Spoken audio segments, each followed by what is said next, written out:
say this now. I wouldn't say that I've been single without dating. Of course, even though I was recently engaged as well. And so even through that process, my pastor was involved in that.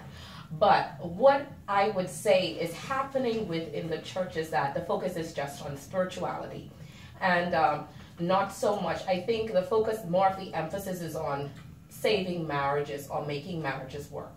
And I think the challenge that we have been having is that we have not been really focused on the premarital aspect. I think that we're trying to save marriages before we try to help people to do it right from the beginning. And I think that is the challenge that the church is having. Years ago when I realized that, oh my God, I've been single so long and I really wanted to go out and started dating. I remember reaching out to a woman who was mentoring me at the time, and I wanted to talk to her about a young man that I was interested in. And she couldn't really, I realized that we had a problem then, because this was someone that was mentoring me in spirituality and purpose and leadership in so many other areas of my life.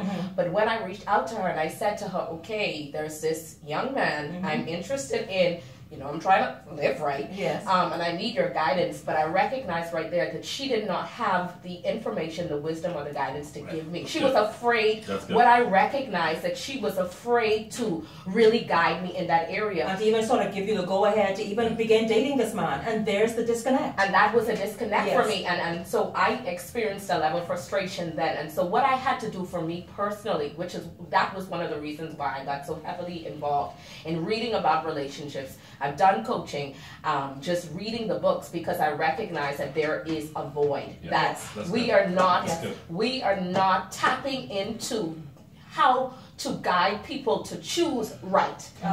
Exactly. But watch it. The challenge is, when you think about that from the coaching perspective, when I've known people who say, well, I go to my pastor and I talk business, I talk marriage, children, watch this, retirement.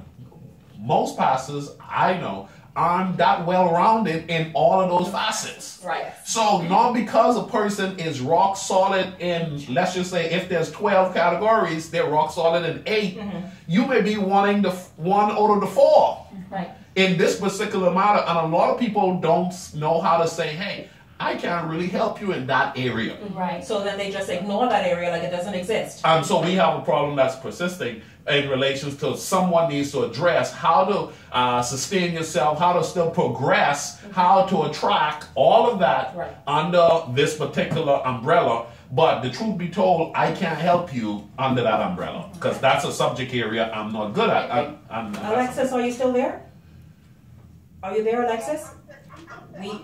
Sharika, we have Alexis in Los Angeles. She's joining us by way of telephone. Were you listening to Sharika a minute ago?